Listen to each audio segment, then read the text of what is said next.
Ok, vamos a explicar el teorema de Picard-Lindelof, que es sobre el teorema de existencia y unicidad. Ya les había dicho antes que vamos a hacer un ejercicio de esto y el resto ustedes lo pueden estudiar desde los videos que están en el canal de YouTube. ¿Ya? Entonces, el teorema de Picard nos dice que nosotros debemos analizar una función y su derivada parcial respecto a y, en donde y está asociada a la solución de la ecuación diferencial y x sería la variable independiente.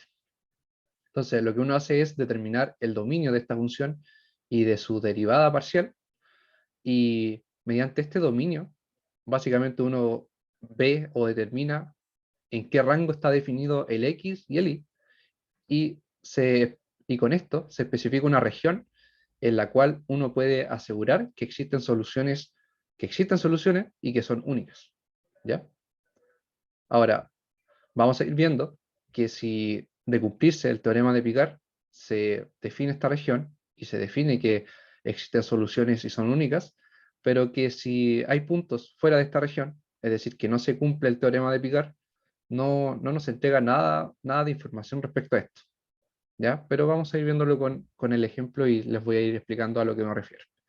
Entonces, el problema que vamos a analizar es esta ecuación diferencial, ¿cierto? El y, primera derivada, porque es una ecuación lineal, y el x sería la variable independiente, ¿cierto? Y tenemos una condición inicial, un 0,1, básicamente. Entonces acá tenemos que, nos piden escribir dos soluciones distintas de este problema de valor inicial. Entonces tenemos que hallar dos soluciones y después explicar por qué, al tener dos soluciones, esto no contradice el teorema de existencia y unicidad. Y esto respecto a que si nosotros hablamos de teorema de existencia y unicidad, al decir unicidad, uno esperaría que exista solo una solución. Y como acá nos piden hallar dos, tenemos que argumentar por qué eso no contradice a este teorema. ¿Ya? Entonces, resolvamos esto. Para empezar, y como nos piden dos soluciones distintas, lo más fácil de hallar soluciones es buscar soluciones constantes, ¿verdad? Entonces, para hallar soluciones constantes, nosotros vimos que al ser una constante, por ejemplo, una solución y igual 2, su derivada debe ser 0, porque es constante, básicamente. Entonces, para hallar soluciones constantes, lo que tenemos que hacer es igualar la derivada a 0. En este caso, ya tenemos despejada el y', así que no hay que hacer nada, pero si no estuviera despejada, tendrían que hacerlo primero, e igualarlo a 0. Entonces, como y' vale esto, básicamente, eso lo igualan a 0, y de acá hay que despejar la variable que está asociada a la solución, que es el y. ¿Ya? Acá no vayan a decir que el x debe ser 0, porque el x es la variable independiente, no tiene que ver con la solución. ¿Ya? Entonces, igualamos lo que tiene y básicamente a 0. Y si esto lo igualamos a 0, para que esta ecuación, esta igualdad se cumpla, el i1, ¿cuánto tiene que valer? Tiene que valer 1 básicamente, ¿cierto? Pero acá obviamente, si ustedes hacen todos los pasos, pueden poner i1 menos 1 a la 1/3 igual 0. Acá lo elevan al cubo para eliminar esto. Te queda i1 menos 1 igual 0. Y finalmente encuentran la solución constante. Entonces, de esta forma, rápidamente ustedes obtienen esta primera solución constante. Entonces ya tenemos una, nos falta otra. Esto es cuando el i vale 1, ¿cierto? Entonces, ahora tenemos que buscar soluciones cuando el i es distinto de 1, ¿cierto? Ya, acá, voy a borrar acá porque tengo un dibujito que voy a presentar a continuación, y es que lo podemos ver gráficamente. Si ponemos el plano cartesiano, ¿cierto? El origen, x, y, lo que acabamos de hallar es una solución de esta forma, es constante, es una recta, ¿ya? Ahora, como digo, como ya hallamos una solución para i igual 1, vamos a hallar ahora para i distinto de 1. Y es que ahora tenemos que resolver la ecuación diferencial con los métodos que ya hemos visto anteriormente. Variables separables, la fórmula de Leibniz, Riccati, lo que sea que nos sirva para resolver esto. En este caso, es sencillo resolver esto mediante variables separables, ¿cierto? Porque tenemos una función que depende de x y una función que depende de y, ¿cierto? Entonces, separamos las variables. Primero expresamos en notación de Leibniz, ¿cierto? El y' como de y de x. Y ahora podemos pasar todo lo que tiene x al lado derecho y todo lo que tiene y al lado izquierdo, de esta forma. Acá ya es trivial la solución, ¿cierto? Ustedes ya saben hacer esto, hay que integrarlo. Acá tenemos básicamente integrales de potencia, porque el i-1 a la 1/3 en el denominador es i-1 a la menos 1/3. Y ahí ustedes pueden resolver esto sumándole 1 al exponente y dividiendo por lo mismo, ¿cierto? En ambos casos. No es necesario hacer un paso de sustitución porque al final les va a dar el mismo resultado. Y recordad siempre agregar la constante de integración. ¿Ya? ¿Cierto? Entonces, bueno, acá me faltó un negativo acá. ¿Cierto? Ahí. Esta suma es 2/3, ¿cierto? Y como el 2/3 acá está en el denominador, pasa multiplicando como 3/2, ¿cierto? Acá, bueno, acá me sobró ese menos de ahí, 1/3 más 1, 4/3, el 4/3 como está en el denominador pasa como 3/4, ¿ya? Entonces es una integral fácil de resolver. Entonces acá ya está lista la ecuación diferencial, ya está resuelta, porque ya no tenemos ninguna derivada. Entonces ahora lo que nos resta es quizás intentar despejar el y para obtener la solución directa. ¿Ya? Entonces, antes de eso, si me devuelvo un poquito, acá tenemos una condición inicial, ¿cierto? Entonces esta condición inicial nos va a servir para hallar el valor de C. Veamos, apliquemos esa condición antes de despejar el i. O pueden despejar el i y después aplicar la condición. En realidad da lo mismo, simplemente acá lo tengo el PowerPoint hecho de esta forma. ¿Ya? Entonces apliquemos la condición inicial. El x debe ser 0, ¿cierto? X igual 0. El y debe ser 1. Y básicamente ahora tenemos que despejar el c. Nos da 0, porque acá esto, 1 menos 1, 0. Esto es 0, por tanto el c vale 0. Entonces, reemplazando acá en nuestra ecuación, el c es 0, y por tanto nos queda esto. El i lo podemos despejar. Entonces, ¿cómo sería esto? Rápidamente, para que no queden dudas. El 2 pasa multiplicando, ¿cierto? Se simplifica con el 4. El 3 se simplifica con el 3, entonces nos quedaría un medio, ¿cierto? Después podemos elevar a la 3 medios para eliminar este 2/3, ¿cierto? Porque si hacemos eso, nos queda así, y los exponentes se multiplican, entonces ese 3 se simplifica con ese y ese 2 con ese. Entonces aquí nos queda 2 elevado a la 3 medios, x 4/3 elevado a la 3 medios, el 3 se va, el 2 se simplifica con el 4, nos queda y menos 1, 1 a la 2, 3 medios, x al cuadrado, y ahí está el resultado que obtuvimos acá. ¿Ya? El 2 a la 3 medios es 2 raíz de 2, ¿cierto? Porque el 2 pasa adentro, 2 al cuadrado, por 2, sería raíz de 8, y el 8 es 2 a la 3. Y ahí te queda el 2, 3 medios. ¿Ya? Entonces ese básicamente es el desarrollo para despejar el i. Por lo tanto, tenemos dos soluciones. Voy a borrar todo esto porque tengo un dibujito también acá. Recordemos que primero obtuvimos una solución particular, ¿cierto? Que era 1. Y ahora obtuvimos una segunda solución. Particular también porque le aplicamos una condición inicial, entonces nos deshicimos del C. Entonces tenemos ya nuestras dos soluciones, las que nos pedía el problema. ¿Recuerda? Una primera que es constante, que vale 1, y una segunda que vale esto, lo que acabamos de hallar. Entonces gráficamente, ¿cómo sería esto? Esta segunda solución que acabamos de hallar es una parábola, ¿cierto? Es un x al cuadrado, simplemente. Y esta parábola corta en 1, porque básicamente tenemos esto, ¿cierto? Es 1 más la variación de x. Entonces acá eso corta en 1, acá. Y esta es la segunda solución que hallamos. Y la primera solución era constante. I2 igual 1. Bueno, esto debería ser I1, ¿cierto? I1 igual 1. ¿Ya? Entonces, se intersectan en el punto 0,1. Como ya teníamos nuestras dos curvas, las dos soluciones, ahora tenemos que argumentar por qué, si tenemos dos soluciones que pasan por el mismo punto, esto no contradice el teorema de existencia y unicidad. ¿Ya?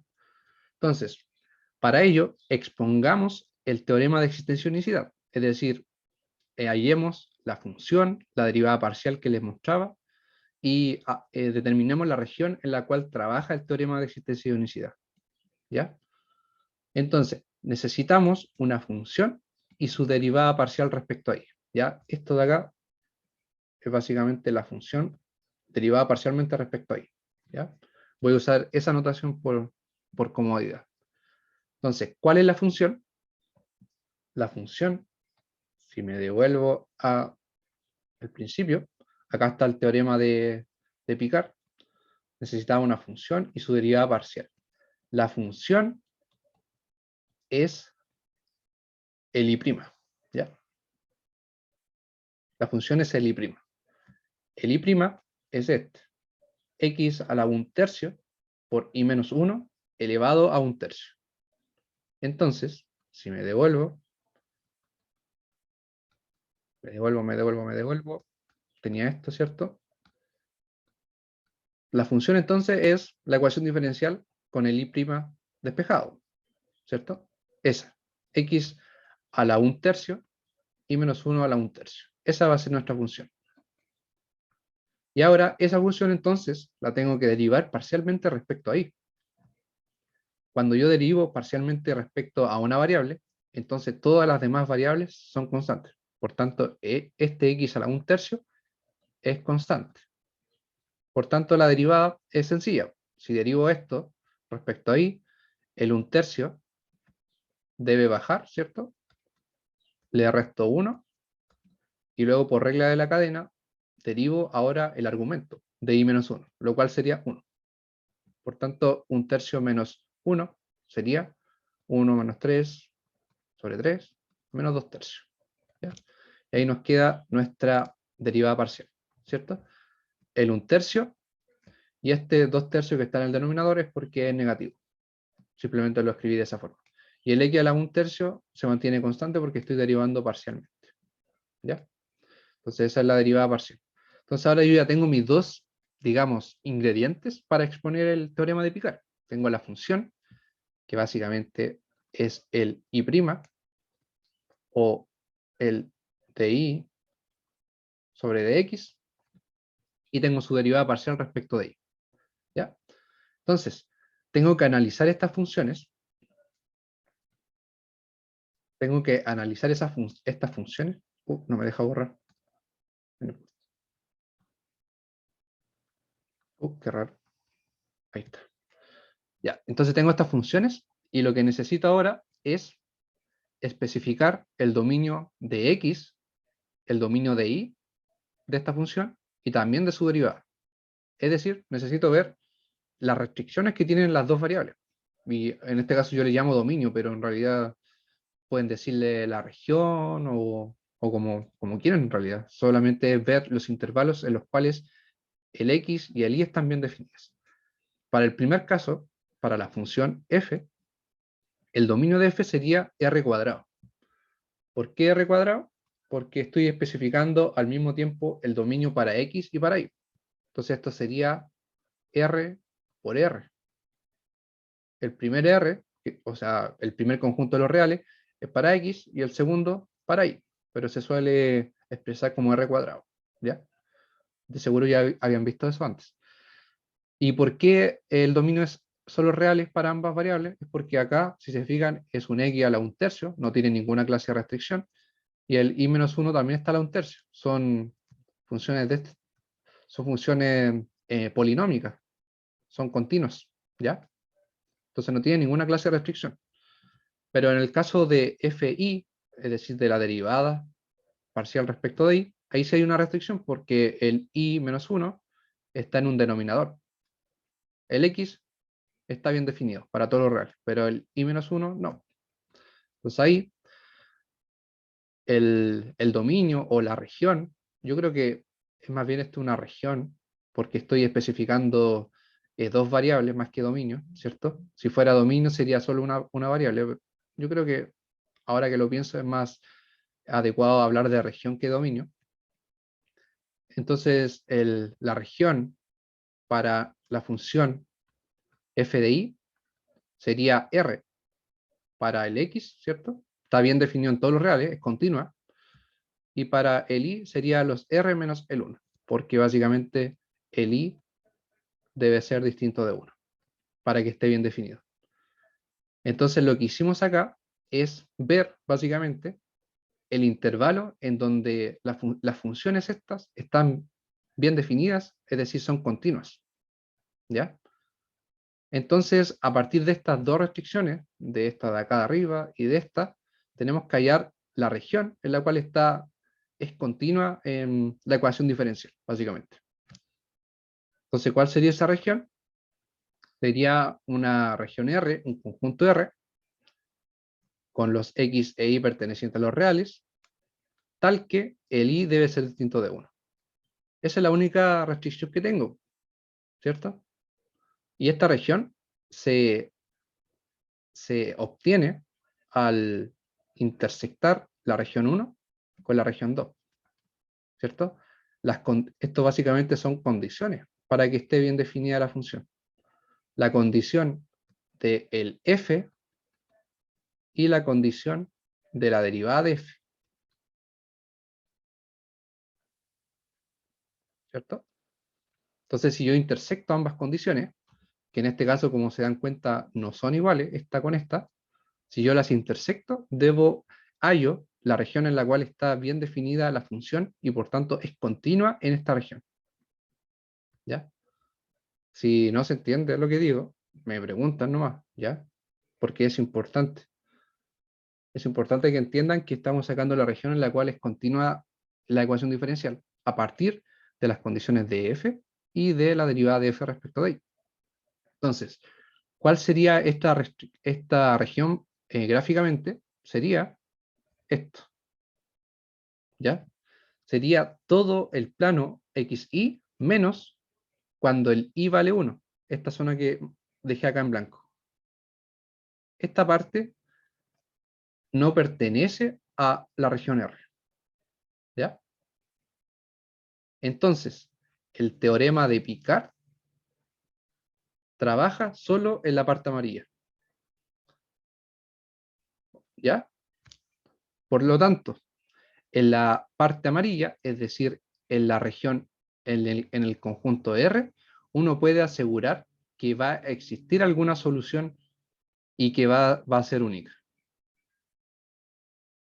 Y esto lo podemos traducir en que vamos a tener una coordenada x, y, tal que y va a ser distinto de 1, y que las coordenadas de esta forma, x, y con y distinto de 1, en esas coordenadas puedo asegurar que existen soluciones únicas.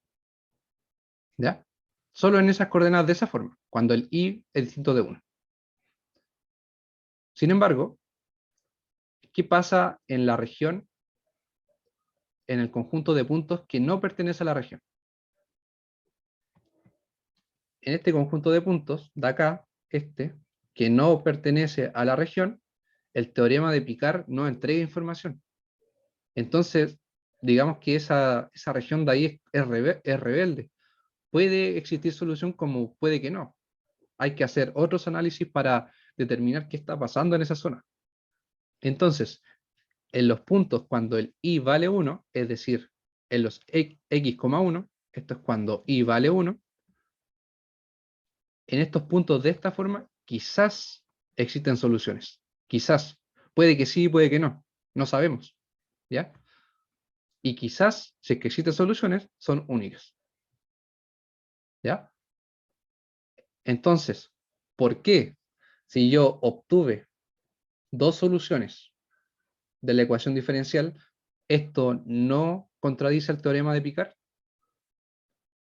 Es porque justamente estas soluciones trabajan en esta zona que no pertenece a la región, perdón, que define al teorema de Picard, al teorema de existencia de unicidad. ¿Ya? Porque tenemos un i igual 1 y la otra curva también pasa por ese punto 0,1, es decir, en puntos que son de esta forma, cuando el i vale 1. Y en esta zona no pertenece a esta región y por tanto no podemos asegurar que exista o no exista solución. Y es por ello que no contradice el teorema de Picard, porque el teorema de Picard me dice que ahí no me va a entregar ninguna información y yo debo hacer otros análisis. ¿Ya? ¿Se entiende esto en el ejercicio? ¿Se entiende a lo que me refiero? Este es el único que vamos a hacer de este tipo, porque los otros los pueden ver por su cuenta, como les decía. ¿Alguna duda en el chat o en el micrófono? ¿Se entiende por qué estas dos soluciones no contradicen al teorema de Picard de existencia y unicidad? Los leo. ¿Todo bien? ¿Todo Está todo correcto? claro.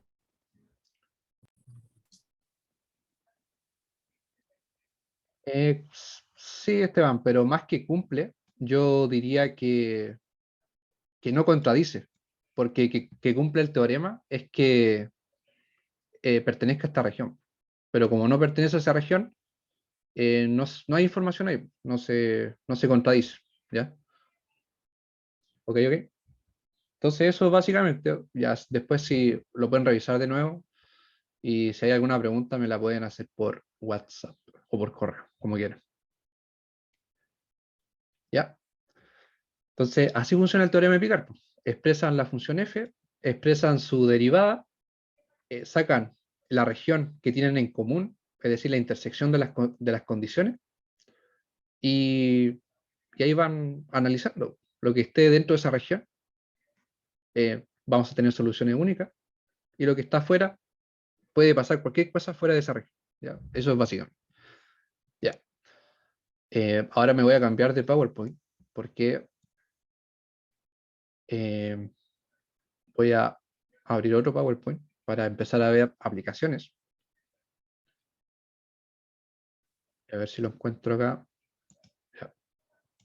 Acá está. Un segundo, un segundo.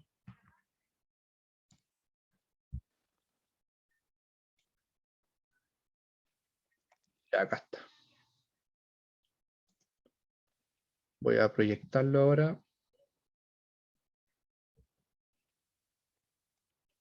Un segundo. Listo. Ahora voy a compartir pantalla.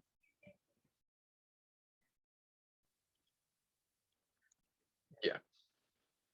Vamos a hacer acá un ejercicio de aplicación directamente. No sé qué tan avanzado vayan con la materia, pero esto es lo que tenemos que ver ahora. ¿Me confirman nuevamente que estoy mostrando el PowerPoint? Dice problema 2, aplicaciones a la física. ¿Me lo confirman en el chat, por favor? Ok, gracias. Entonces, dice así el problema. Una partícula de masa unitaria se dispara verticalmente hacia arriba en un campo gravitacional constante. Es decir, la aceleración de gravedad típica de aproximada de 10 ms², con una velocidad inicial de 100 metros segundo. ¿Ya? Se dispara verticalmente hacia arriba con una velocidad de 100 metros segundo. Suponga que el medio ejerce una fuerza de resistencia proporcional al cuadrado de la velocidad instantánea con constante de proporcionalidad K02. Y estas son las unidades que tienen que ser consistentes y que ya vamos a ver cómo ver eso. ¿Ya? Entonces, acá lo que les recomiendo siempre es ir línea por línea leyendo y descifrando los datos. Y eso es lo que vamos a hacer. Primero nos dice que es una partícula de masa unitaria. Eso quiere decir que la masa vale 1 kilo. ¿Ya? Como tenemos metros segundo cuadrado, newton. Estamos hablando del Sistema Internacional de Unidades, por tanto debe ser masa, segundo, kilo. ¿Ya? Si fuera el sistema inglés, sería libra, la unidad de masa sería el slog. Lo voy a escribir acá. El slog es la unidad de masa en el sistema inglés. Les recomiendo buscar sobre el slog. Se escribe así, slog. Y también los segundos en el sistema inglés. ¿Ya? Ahora dice que se dispara verticalmente hacia arriba en un campo gravitacional constante de G 10 metros segundos. Entonces, la situación que tenemos acá es esta pelotita, ¿cierto? Se lanza hacia arriba y va a llegar hasta cierto punto y después va a empezar a bajar. ¿Ya? Entonces, tenemos que la gravedad es de 10. No vamos a utilizar 9,8, sino que aproximado a 10. Velocidad inicial con que se lanza hacia arriba. Antes de eso, acá les tengo un diagrama de cuerpo libre para ir viendo al tiro cómo ejercen las fuerzas sobre este cuerpo, esta pelotita. Entonces, la primera fuerza que tenemos gracias a esta gravedad es una gravedad que va a intentar retener a este cuerpo. A pesar de que va subiendo, esto lo va a tirar hacia abajo. Y la fuerza de gravedad es la masa por la aceleración, que es m por g. ¿Ya? Eso ya ustedes lo han visto en física y ya entienden cómo funciona esto. Si no lo entienden, me lo preguntan por el chat. ¿Ya? Y ahora sí, con una velocidad inicial de 100 metros segundo hacia arriba. Entonces, el v sub 0 va a ser de 100. Y acá, a pesar de que la velocidad no es una fuerza, lo voy a agregar al diagrama de cuerpo libre, solo para dejar visible de que gracias a esta velocidad que yo le imprimo a la pelota, es que va hacia arriba. ¿Ya? Pero esto no es una fuerza, así que no hay que considerarla después en el equilibrio de fuerza. Lo que sí, esta velocidad, mira lo que dice. Dice, suponga que el medio ejerce una fuerza de resistencia proporcional al cuadrado de la velocidad instantánea, cuya constante K es 0,2. Entonces esta constante 2 es proporcional a la velocidad. Es decir, es básicamente, podríamos decir que este medio es el aire que ejerce una fuerza sobre la pelota en dirección contraria a su movimiento, que también le quita velocidad a esta pelota. Entonces acá vamos a tener otra fuerza, la fuerza del medio, que podríamos decir que puede ser el viento, y que va a ser también hacia abajo. Y nos dice acá, literal, que va a ser proporcional al cuadrado de la velocidad instantánea. Es decir, el K va a estar multiplicado por el V al cuadrado. Recuerden, eh, recuerden que si tienen dos variables A, B, que son directamente proporcional, esto va a estar regido por una constante. Es decir, el A va a ser un K por B, directamente proporcional. Si es inversamente proporcional, entonces el A va a estar multiplicado por el B, ¿cierto? Y básicamente obtienen lo contrario, una división. ¿Ya? Eso es en materia de colegio, creo. Ya ni me acuerdo. ¿Ya? Pero ahí tienen que ir leyendo línea a línea. Y otra cosa que hay que considerar es que te dice que es proporcional al cuadrado de la velocidad. ¿Ya? Y comúnmente hay que tener cuidado porque comúnmente esta constante del medio es proporcional a la velocidad. Simple, no al cuadrado. Pero acá nos dice que al cuadrado, así que ahí hay que tener mucho cuidado con el enunciado. Pero si no dijera al cuadrado, esto es así, porque esto es lo normal que uno utiliza para modelar un sistema de fuerza con una velocidad que está siendo modificada, ¿ya? Por decirlo de alguna forma. Entonces hay que leer bien, esto es lo normal, pero esto es por enunciado, ¿ya? Entonces, ¿qué más tenemos acá? Ahora, como tenemos este diagrama de cuerpo libre, tenemos que hacer la sumatoria de fuerza, es decir, el equilibrio de fuerza. Sigamos por acá. Tenemos nuestro diagrama de cuerpo libre, ¿cierto? Y tenemos básicamente dos fuerzas, la de la gravedad y la del medio, que va en sentido contrario al movimiento del cuerpo. Ahora tenemos que definir hacia qué lado vamos a considerar positivo y hacia qué lado vamos a considerar negativo. Como la pelota va inicialmente hacia arriba, ¿cierto? Entonces yo creo que es más fácil considerar positivo en el sentido del movimiento, es decir, ahí me adelanté, es decir, acá, ¿cierto? Hacia arriba vamos a considerar positivo y hacia abajo negativo.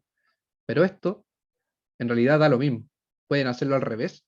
Simplemente hay que conservar los signos. Es decir, si es positivo hacia arriba, entonces esta fuerza va a ser negativa y esta también. Pero si lo consideran al revés, estas van a ser positivas. Es cosa de que sean consistentes.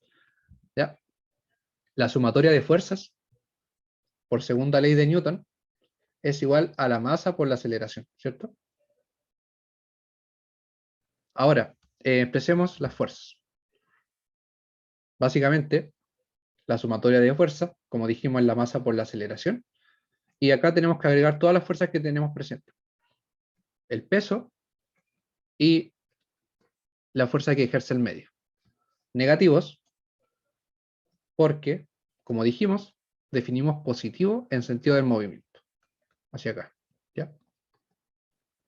Eso es simplemente una sumatoria de fuerza. Ahora,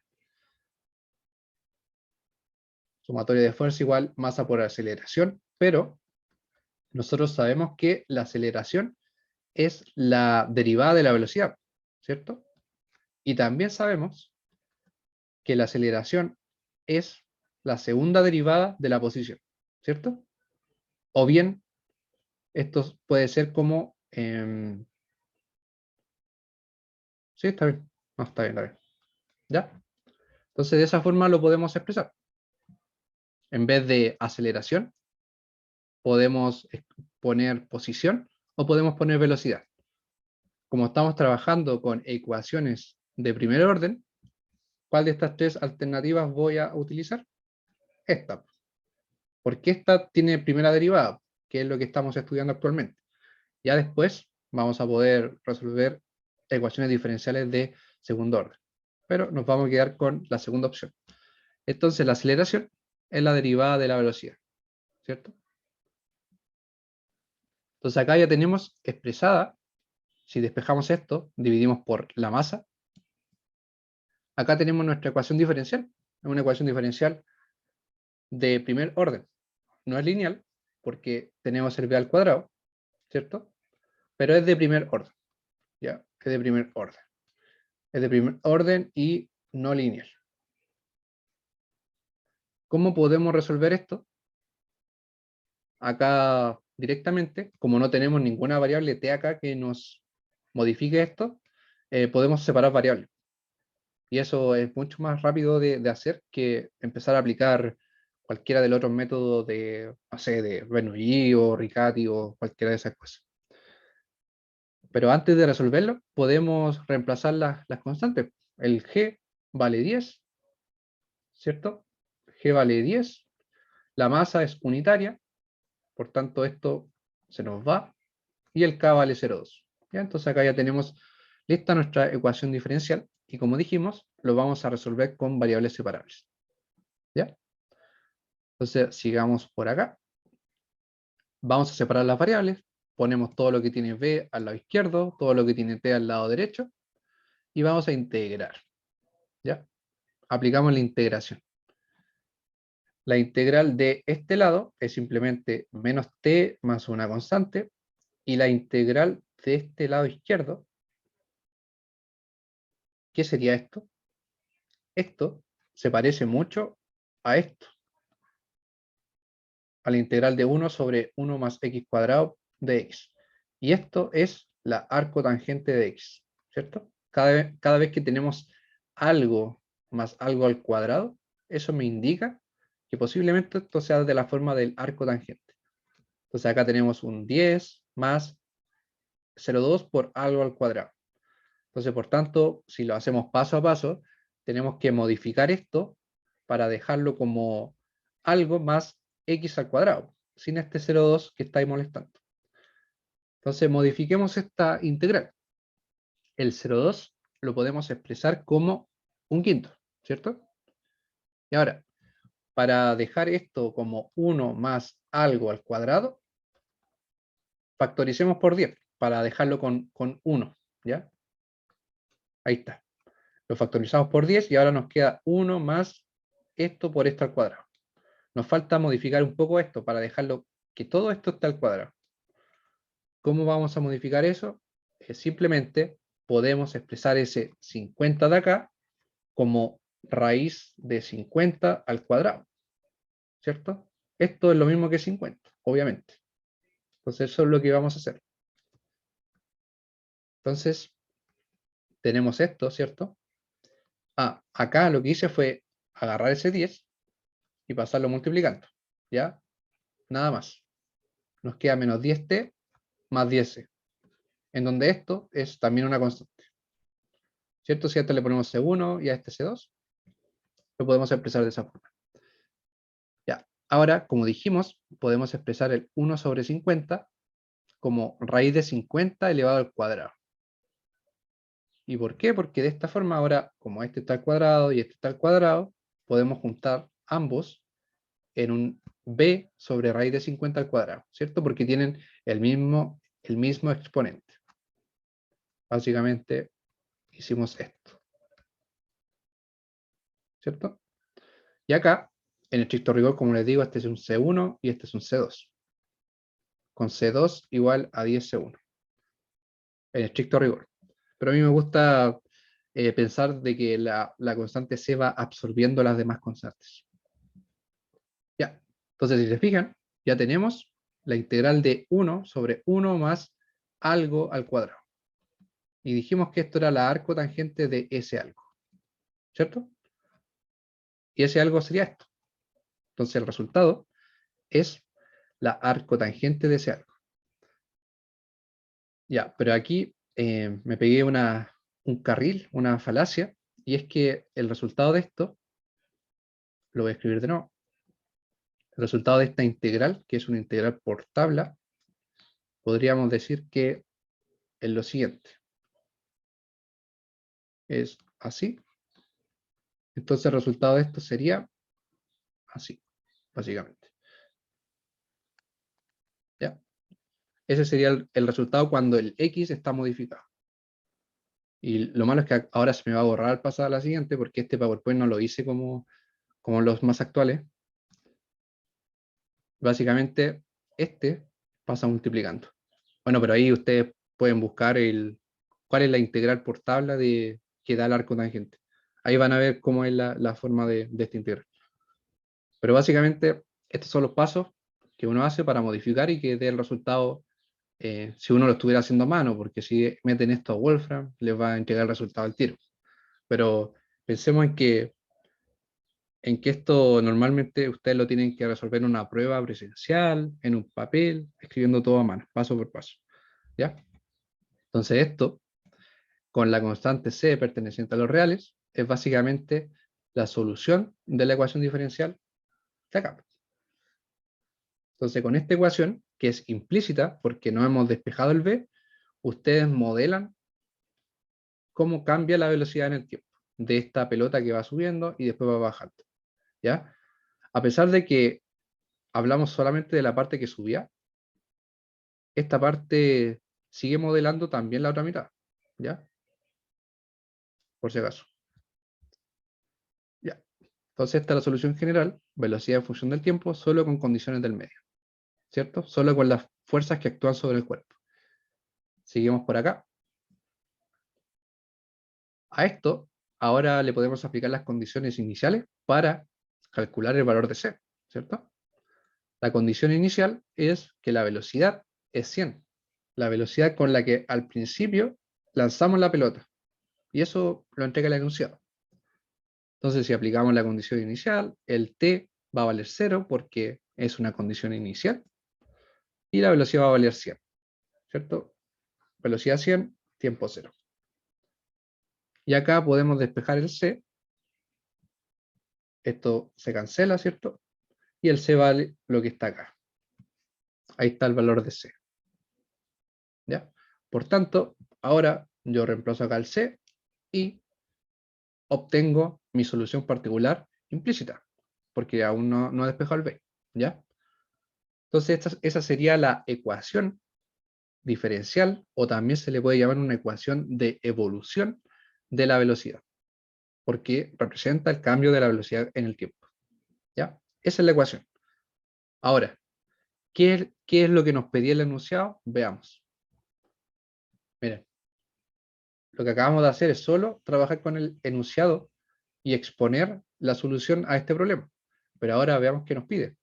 Primero nos pide determinar el tiempo que demora la partícula en alcanzar su altura máxima. ¿Ya? Y aquí nos dice expresa en términos de arco tangente, porque esto comúnmente son pruebas que uno hace a mano y no va a estar calculando cuánto vale el arco tangente, sino que la expresa nomás. Entonces, el tiempo que demora la partícula en alcanzar su altura máxima.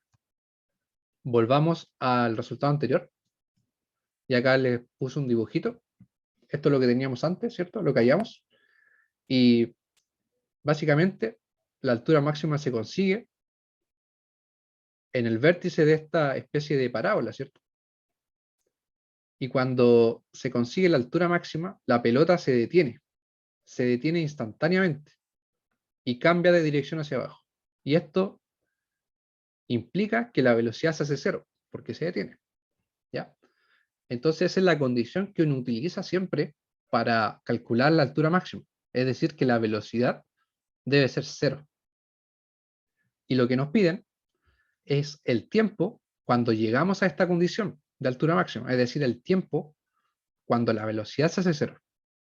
Por tanto, en mi solución de la ecuación, yo debo reemplazar las condiciones que quiero hallar, que es cuando la velocidad se hace cero, de la velocidad, debo hallar un tiempo. Y acá le puse un tiempo asterisco simplemente para señalar que en ese tiempo asterisco es cuando se alcanza la altura máxima. Pero le hubiera puesto un Tmax, quizá un Tmax hubiera sido más ideal. ¿Ya? Entonces básicamente acá hay que despejar el tiempo. Eso nomás, nada más. Pero acá ustedes tienen que ir sacando estas condiciones solamente de condiciones físicas que suceden. ¿Ya? Estos no son datos que les va a dar el enunciado, son datos que ustedes tienen que determinar, por lo que ustedes saben de los comportamientos físicos. Entonces, arco tangente de cero es cero. ¿Ya? Cero. Esto dijimos que es la velocidad. Y tenemos que despejar el tiempo, básicamente. Solamente despejar el tiempo. Acá estaría el tiempo. ¿Ya? Este es el tiempo en segundos en el que alcanza la altura máxima. Recuerden, altura máxima implica velocidad cero. ¿Ya? Entonces eso es lo primero que nos pedían. Ahora, ¿qué es lo segundo? Determina la altura máxima que alcanza la partícula. ¿Ya? Lo que acabamos de hacer acá es el tiempo en el que llega a la altura máxima. Pero ahora hay que determinar la altura máxima propia. ¿Ya? ¿Cómo hacemos eso? Volvamos acá. Tenemos nuestra solución de la ecuación diferencial y nuestro esquema. Entonces, para conocer la altura máxima, necesitamos básicamente esta ecuación de acá, modela la velocidad. Para conocer la altura, yo necesito la ecuación de la posición del cuerpo, ¿cierto? Necesito una ecuación para X. ¿Cómo obtengo una ecuación para X? Bueno, yo sé que la velocidad es la derivada de la posición respecto al tiempo.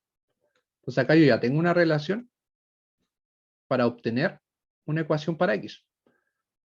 Uno posiblemente podría decir, ya, tengo esa relación, entonces integro y obtengo la ecuación para X, ¿cierto? Básicamente integro esto de acá. Lo integro. Pero integrar esto acá sería integrar eso ahí, integrar eso ahí y eso ahí. ¿Cómo vamos a integrar esta arcotangente con la velocidad ahí adentro? Es un poco engorroso, ¿no?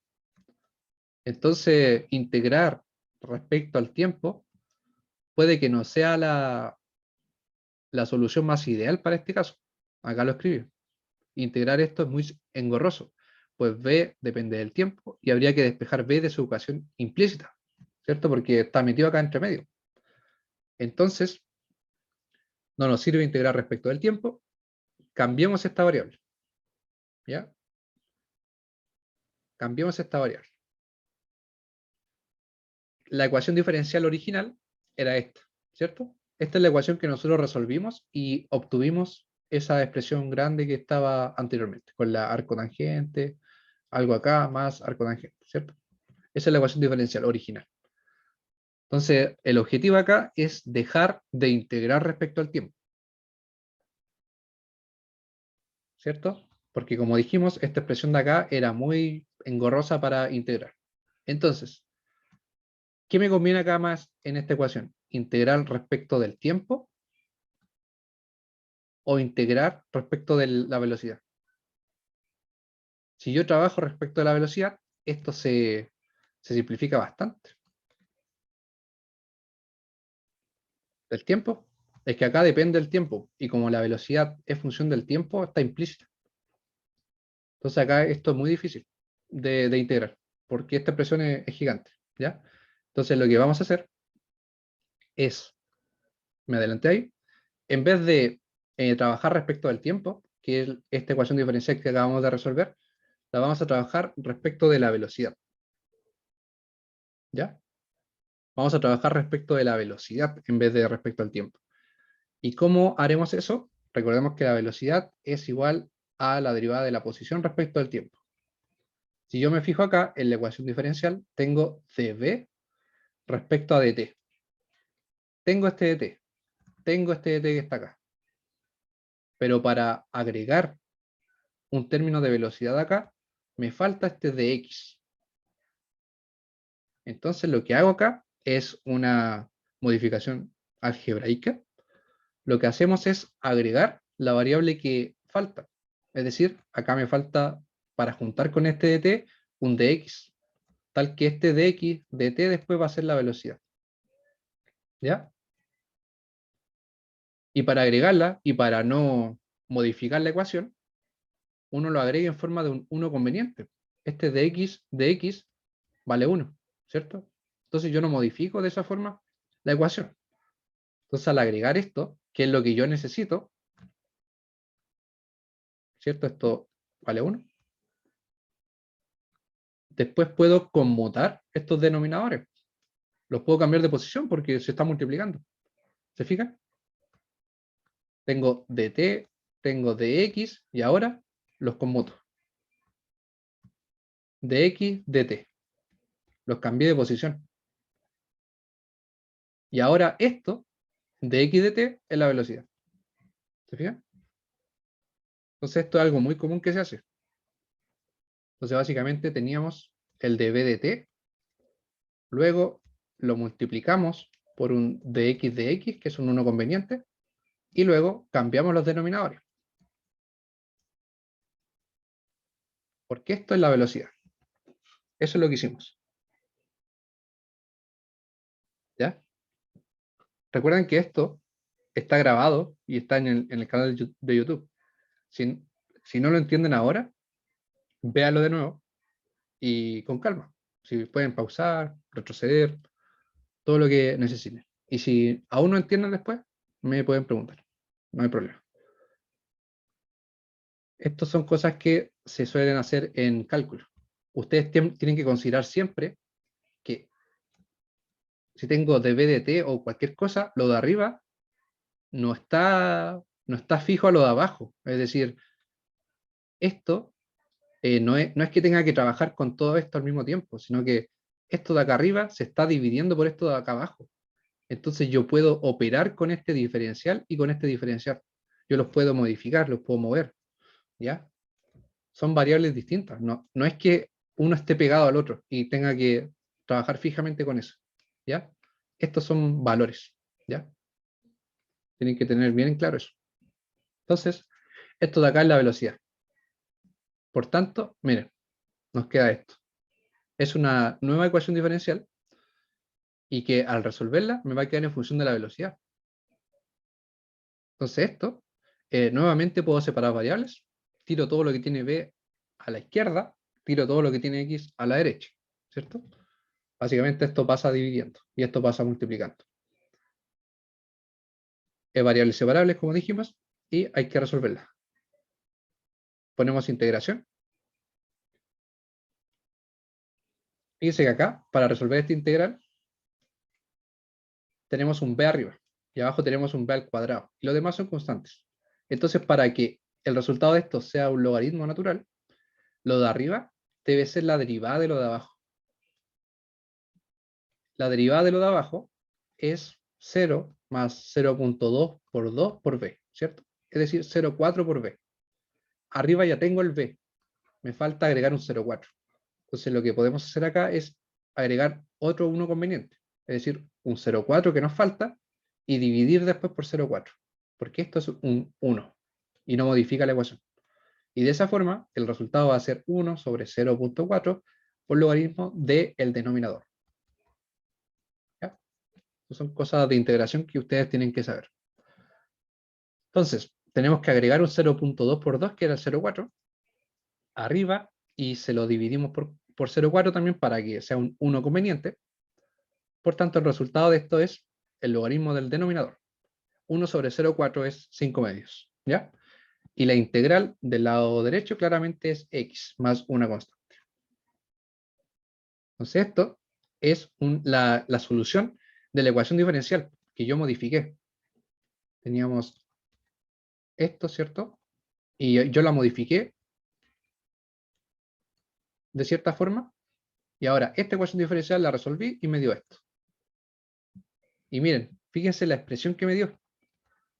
Es súper más simple que la otra que teníamos, que era la con el arco tangente. ¿Dónde estaba? Acá. Y esta expresión. Compárela. La que obtuvimos ahora es mucho más simple. Ya, y ahora me devuelvo. ¿Dónde estaba? Acá. Acá está. Esta es mucho más simple. Ah, bueno, me faltó una diapo. Ahí sí. Estábamos acá. ¿Ya? Entonces, necesito hallar el valor de C ahora. Nuevamente. Necesito una condición para hallar ese valor de C. ¿Cómo hallo este valor? Sabemos que en la altura máxima la velocidad es cero, pero yo no conozco la altura máxima. Conozco el tiempo máximo, sí, pero no la altura máxima. Y necesito conocer una posición de X, porque está en función de X acá, mira. Ups. Creo que cerré esto. Sí, lo cerré torpemente. Listo. Estamos de vuelta. Esperemos un poquito acá. Y ahora sí. Ya. Entonces la condición que tengo que utilizar acá, como esta ecuación ahora tiene un X acá, yo necesito conocer una posición de X. Entonces no me sirve utilizar la condición que sabía antes de arriba, porque yo no conozco el X, no conozco la altura máxima. Pero en cambio, yo conozco la condición inicial de abajo. Cuando yo lanzo la pelota hacia arriba, conozco esa condición inicial. En el tiempo cero, la velocidad era 100. ¿Y cuánto vale el X acá abajo?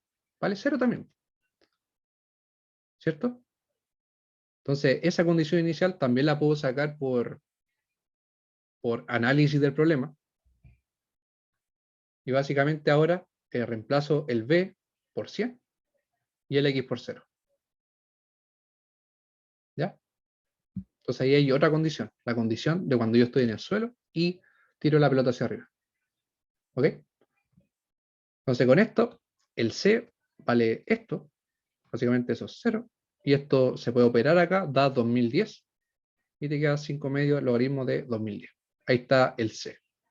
Por tanto, reemplazo el C y me da esto. Esta es una ecuación que está en función de B y está en función de X. En resumen, ¿por qué hice todo esto? Es porque antes me era más difícil integrar respecto al tiempo. Por tanto, yo eliminé la dependencia del tiempo. Y ahora tengo solamente una ecuación con la velocidad y con X. Pero acá no hay ningún T. En cambio, antes sí había un T. Acá, ¿se fijan? Tengo un T acá. Pero ahora en la nueva ecuación ya no tengo un t, tengo un x. Y es porque antes integrar respecto al tiempo me salía muy difícil con esta expresión. ¿Ya? Me devuelvo ahora acá. ¿Ya? No tengo tiempo, básicamente. Por eso hice todo ese trámite. Entonces, tenemos acá lo que hallamos y ya no depende del tiempo, nuevamente. Entonces, puedo despejar el x. Ya tengo mi función del x. Y yo sé que ha pasado hartos minutos y ya no sabemos lo que estamos haciendo prácticamente. ¿Y por qué yo quería hallar esto? Es porque quiero determinar la altura máxima. Por eso es todo lo que estoy haciendo, porque quiero determinar esa altura. ¿Se recuerda? Eso es lo que nos pedían. ¿Ya? Entonces, esta es la posición de la masa unitaria en cualquier instante de tiempo. ¿Y cuándo ocurre la altura máxima? Nuevamente, cuando la velocidad es cero. Fíjense, tengo velocidad. Entonces, necesito un valor de velocidad para sacar la altura máxima. Y ya no necesito el valor del tiempo para sacar la altura máxima. Entonces, reemplazo la velocidad por cero y inmediatamente me va a dar la altura máxima. Básicamente este x se transforma en un h máximo. Y acá le puse el t asterisco, que era el tiempo cuando se alcanzaba la altura máxima, que era lo que pedía la primera parte del enunciado, por ponerlo, porque en realidad esto no depende del tiempo. Pero lo puse para señalar que es cuando se obtiene la altura máxima, básicamente. ¿Ya? Ahora esto se puede arreglar un poquito. Es una resta de dos logaritmos. Se pueden dividir los argumentos y te queda 2010 sobre 10, 201. Logaritmo de 201, no, nadie tiene por qué sabérselo, pero yo puse acá el resultado, es 5.3, y finalmente esto es 13.25 metros. ¿Ya? Esa es la altura máxima. Y es el ejercicio. En realidad se ve largo, pero les digo que lo revisen de nuevo y que entiendan por qué cambiamos la expresión para que no dependiera del tiempo y dependiera de la velocidad. Es decir, sí depende del tiempo, porque la velocidad depende del tiempo, pero lo que me refiero es que no hay explícitamente una expresión acá que tenga un t, no hay ningún t ahí, sino que podemos trabajar con b directamente, los valores directos de la velocidad, no del tiempo. ¿Ya? ¿Alguna pregunta respecto a este ejercicio? Podemos devolvernos a cierta parte si es que no cacharon o lo que sea. Son las 2:30. Me he demorado harto y hemos hecho solo 2 ejercicios. Pero pregunten. Hay tiempo, hay tiempo. Si es que hay alguna duda. No se queden con las dudas. No, creo que no. Creo. Ya, yo creo que la próxima semana pensaba ver solo mezclas.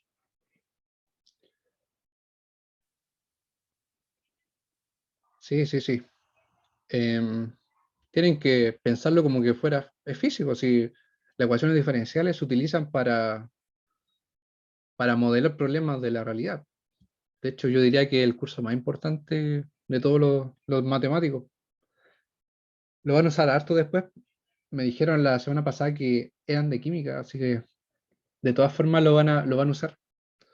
No sé si hay gente de otras carreras, pero hasta los industriales usan ecuaciones diferenciales. Así que hay que aprenderlo bien.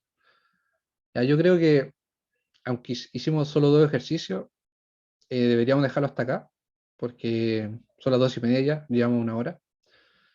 Y la próxima semana quizás podemos ver otro, sí. En realidad están todos los ejercicios grabados en YouTube, pero quizás podemos ver otro, sí, uno más, y ver problemas de mezcla, que eso es como lo que más preguntan, problemas de mezcla. Sí. En realidad yo tenía pensado, me demoré más de la cuenta, tenía pensado ver estos problemas así, esta clase, para dejar la próxima solo de mezcla, porque esos son los principales que preguntan. Bueno, podríamos hacer lo mismo, a pesar de que hicimos solo 2. Así que la próxima semana veamos solo problemas de mezcla y ustedes pueden revisar el resto de los ejercicios porque está todo grabado, así que me preguntan cualquier cosa. ¿Ya? Así que dejémoslo hasta ahí. Paré de grabar.